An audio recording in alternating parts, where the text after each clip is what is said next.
Buenos Aires, y no en 1895 en Varsovia, lo que no voy a hacer es quejarme. Uno de los aspectos interesantes de estos índices es conocer los países de los que hablan. Yo no me sentí demasiado abarcado, porque conozco varios de los países que están arriba y abajo, no tienen absolutamente nada que ver con nosotros, y los índices, evidentemente, como todo esfuerzo estadístico, implica algo notablemente importante y al mismo tiempo es como un cuchillo, que hay que tener cuidado cómo se lo maneja. Entre otras cosas, no creo que podamos prescindir de la forma de elaboración del índice, que en general se basa no solamente en matemáticas puras, sino en opiniones de ciudadanos.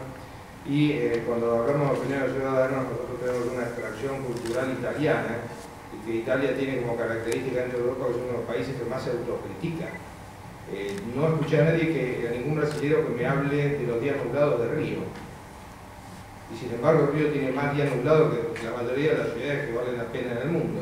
Pero ¿qué pasa? La actitud de los brasileños es totalmente distinta a la nuestra, que somos capaces de decir que acá no crece bien la soja. Porque tenemos una actitud autocrítica y lamentadora que no en vano ha terminado en el tango y termina cuando se reflejan estos índices en imágenes realmente devastadoras.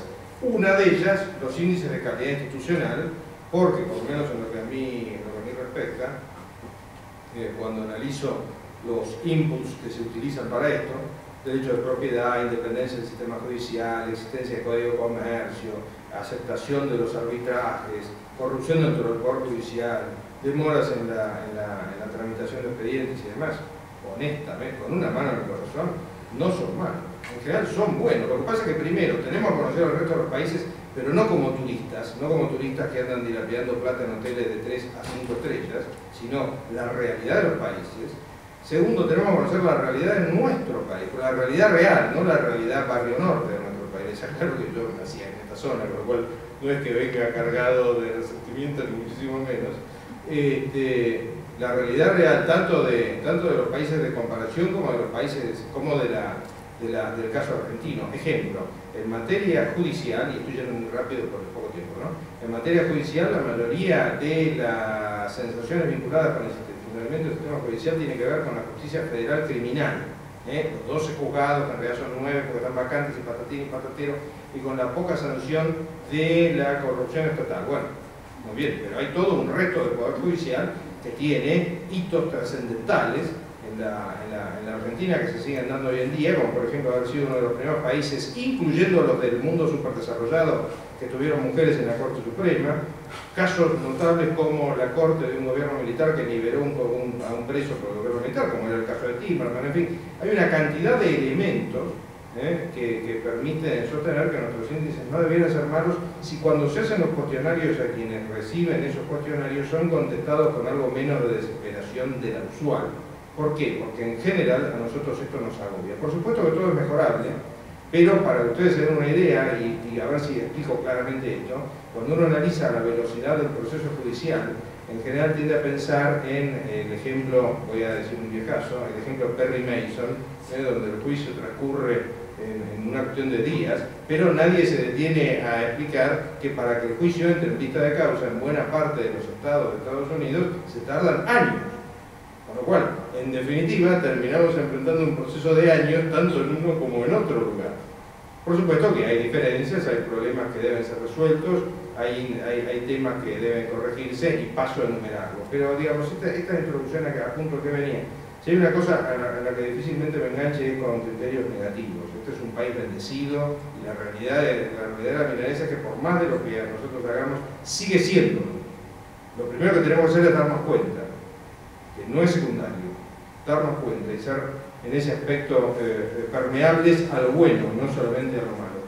¿Cómo se corrige la calidad institucional en materia judicial? Bueno, primero, si bien se requieren ciertos ajustes presupuestarios y de autarquía, en lo que lentamente se está trabajando, lo que hay que hacer es un cambio de actitud. ¿Por qué un cambio de actitud? Porque la informática es algo a lo que en general se recurre, y creo que el cambio tiene que ser mucho más profundo que la informática. Este es un mal que aqueja a la mayoría de los sistemas judiciales del mundo. Los abogados somos muy reacios al cambio. Somos reacios al cambio. De hecho, le seguimos diciendo foja a la hoja porque se decía foja hace 500 años. Esto no es secundario, hay que producir cambios que aceleren el procedimiento judicial. No se está haciendo demasiado en esa materia, aunque hay mucha gente preocupada en el tema.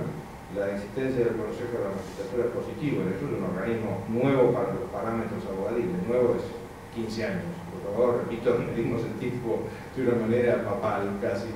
Pero lo cierto es que en materia judicial esto se puede hacer, donde quizás el problema sea más grave, que tiene mucho que ver con la confección de los índices, es con algo que tenemos desgraciadamente metido muy profundamente en nuestra percepción de las cosas, y es una actitud terriblemente benévola para con el incumplidor y para con el deudor. Terriblemente benévola para con el incumplidor y para con el deudor. Es decir, no sé si tiene que ver con la religión, como dicen algunos. Hay un escritor italiano, Amintore Fanfani, que tiene un librito muy finito y recomendable de la década del 60 que se llama Protestantismo y Catolicismo en la génesis del capitalismo. No sé si hay un determinismo en ese aspecto, basta de ello.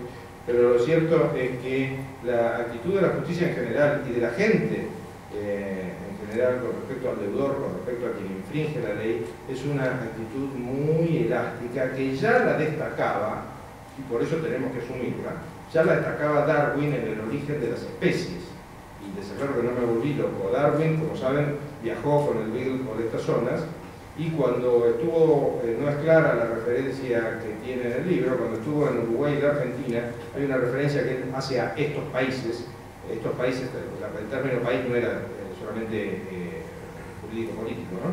Él dice que en estos países a quienes infringen la ley no se los ve como atacando al sistema, sino como atacando al gobierno, y por eso son protegidos. Dice prácticamente de manera literal eso. A lo cual, si le sumamos la inmigración italiana de 60, 70 años después a lo que Darwin vio, Darwin estamos hablando de 1832, 33, nos da una actitud que viene muy de viejo con respecto a quien viola la ley, a los intereses con los que se lo sanciona, las consecuencias del incumplimiento, pero de todas maneras no son malas. Es decir, 34 años de ejercicio de la abogacía, si yo me baso en esos índices, tengo que exiliarme, y no es la realidad, Hay algo que no me termina de cerrar en esa posición relativa de la Argentina, por lo menos en materia de calidad institucional. Esto se puede corregir con algunas reformas legislativas que no son complicadas, por ejemplo, limitando hacia arriba intereses, estableciendo algunas reformas en materia procesal, se puede corregir con relativa facilidad.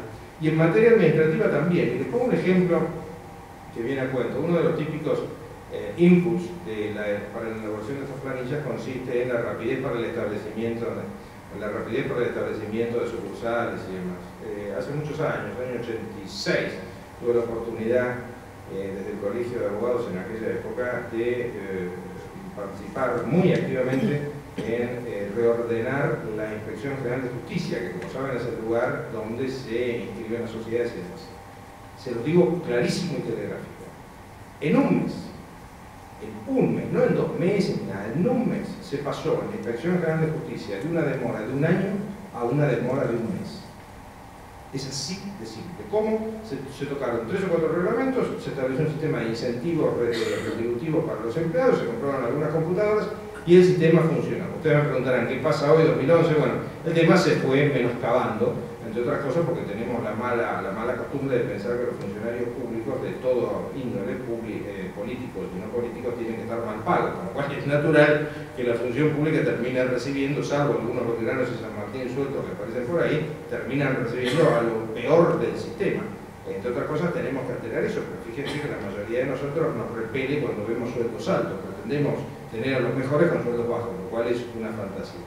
Como fuere, desgraciadamente en 10 minutos es muy poco, después si quieren las preguntas puedo ir más en detalle sobre índices de corrupción en el Poder Judicial y demoras y demás, pero honestamente si me pidiesen mi opinión, soy 500% más optimista que los índices que acabo de ver, y no porque estén mal hechos, sino porque son fotografías parciales, Pero bueno, muchas gracias de vuelta y seguiremos en las preguntas.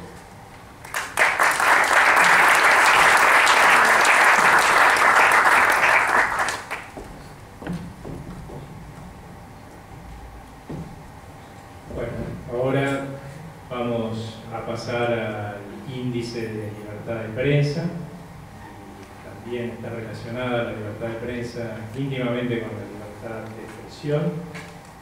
Aquí el panelista que iba a hablar era el periodista Héctor D'Amico. Lamentablemente tuvo un problema de salud, nada muy grave por lo que me explicaron, pero impide que hoy esté acá, que ya lo están tratando.